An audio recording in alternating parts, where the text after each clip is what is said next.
Well, hello, Bonita Bay Club members. I'm Fred Fung, your general manager. I'm here with Joseph Elwell, your assistant general manager, and we're at the beautiful Bonita Bay Club Naples campus. Here giving you an update video on the Naples Clubhouse, and here it is. So before we start, we want to talk a little bit about the sense of arrival. It's changed quite a bit. Previously, when you pulled in, you didn't see much of the clubhouse.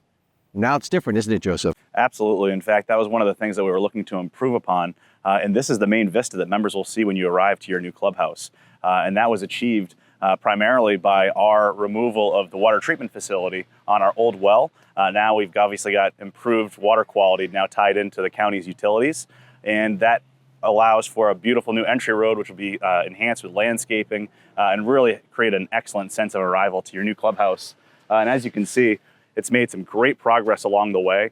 The roof is up, the primary shell of the building is there, windows are going in next, and also the underlayment for the roof is all in place. So a lot going on in the interior of the building now. Well, it's looking fantastic. It's only going to get better. So before we walk inside, I wanted to touch base years ago, probably 7 or 8 years ago, when we first started talking about this. There's some really critical points that the members will get to see as we go through. Some of the areas that we wanted to address or the locker rooms were a big issue. Just the functionality of those, the bar and dining areas, and the sort of the lack of views that they had, and then the kitchen functionality. So we'll talk about those in addition to the increased outdoor dining as we go through. What do you say we go take a look? Let's go. Let's do it.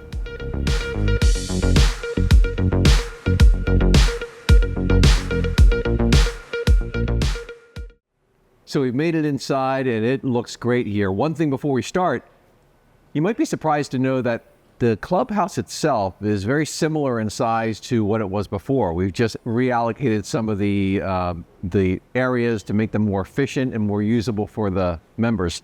But the main entry foyer looks really nice, and to our right is the pro shop, right, Joseph? It is. We've got the pro shop to our right here. So a little bit of a flip from what members saw before, where the pro shop was immediately to the left. That actually brings it with more connectiveness to the golf facility with enhanced views. And then behind us are the locker rooms.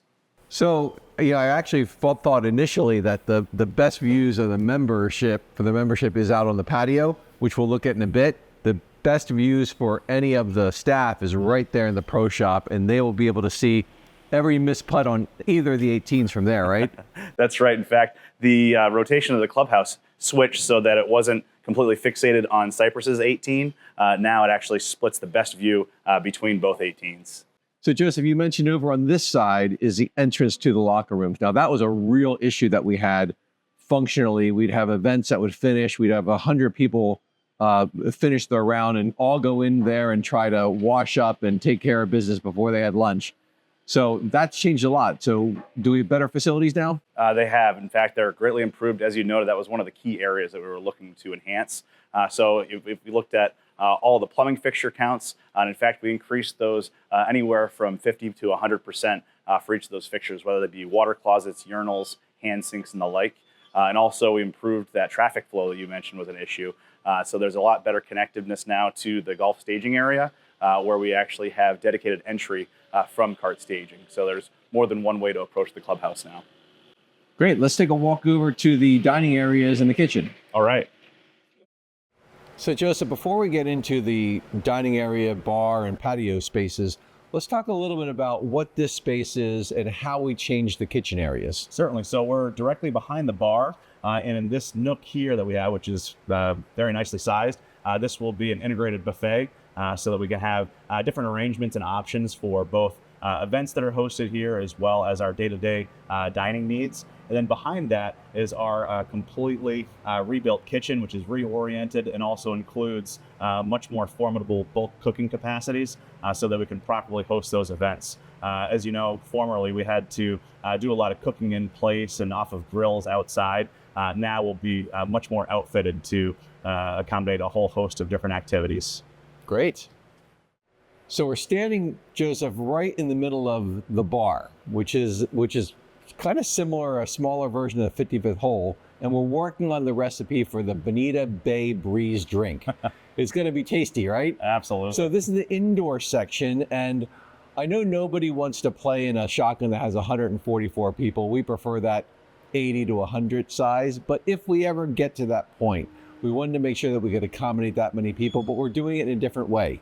That's right. In fact, we made really the most efficient and economic use of the space provided by the new clubhouse. So that split is actually heavier to the outdoor dining space. So out there, we're going to have 84 seats and 60 seats inside. So that way we can accommodate that 144 person shotgun size. And as you mentioned, we're behind the bar now, which is going to be a 21 seat bar. It's going to be a much better experience for membership. Overhead, we're going to have a canopy with 8 65-inch television screens, have an increased number of draft beers using a remote keg cooler. It's going to be really well outfitted and a beautiful experience for our membership. Now, we took this clubhouse from its former position. When we tore it down, we rebuilt this and we reoriented it about 17 degrees. Why would we do that? So if you noticed before, the view was very much fixed on the Cypress 18 green. Now the new orientation of the clubhouse really splits the gap between both 18 Cypress and Sable. So you get the best capture of both those views. In fact, I think it's one of the finest in all the club's campus. And in fact, it's not only great from this side, but when you're playing 18 on Cypress and soon to be Sable, the views coming into the clubhouse are magnificent. It's an impressive finish. Let's go see how it looks from the patio. All right. So this is the spot, Joseph. You said that 84 of the seats are going to be out here. I think everyone's going to want to sit out here and look at that. It's really quite amazing. So that really wraps up today. Thank you so much for joining us. We're going to circle back with you once drywall comes up. You'll see some more definition of the spaces. And thanks for joining us today. We'll see you soon.